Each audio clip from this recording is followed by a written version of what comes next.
kalau kita bangun, misalnya seperti ini, kemudian bangun dari tidur, maka sunnah nabinya, nah ini duduk terlebih dahulu.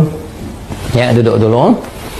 Nah, menenangkan diri dulu. Ya, jadi duduk ini bisa mengondisikan keadaan kita tenang terlebih dahulu. Aliran darah berlangsung dengan baik.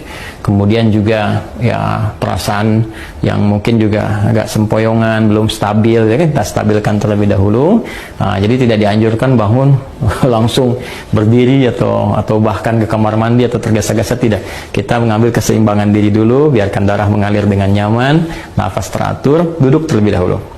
Ya kan?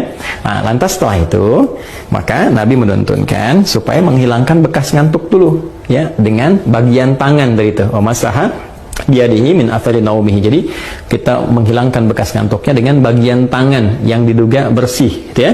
Nah, jadi nanti ada di hadis lain bahwa saat bangun tidur nanti saat bersamaan kita akan wudhu, kita dianjurkan untuk cuci tangan terlebih dahulu, ya kan? Karena tidak menduga di bagian mana tangan ini bisa menyentuh hal-hal yang mungkin kotor.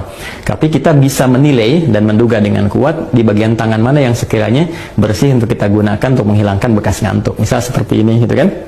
Nah, atau kalau kita duga baik, bersih, kita gunakan seperti ini juga. Nah, apa tujuannya? Pertama, untuk membangun kesadaran terlebih dahulu.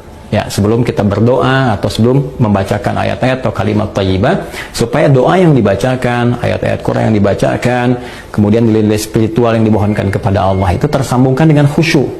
Ya, bisa khusyuk, bisa benar terasa dalam jiwa.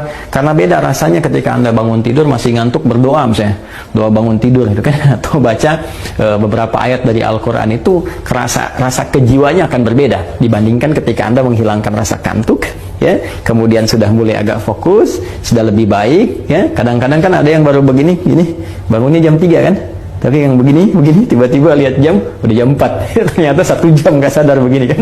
Nah, karena itu tidak dalam jeda yang lama, nggak pakai lama, jadi duduk, kemudian hilangkan bekas ngantuknya, seperti ini, ya, bisa demikian.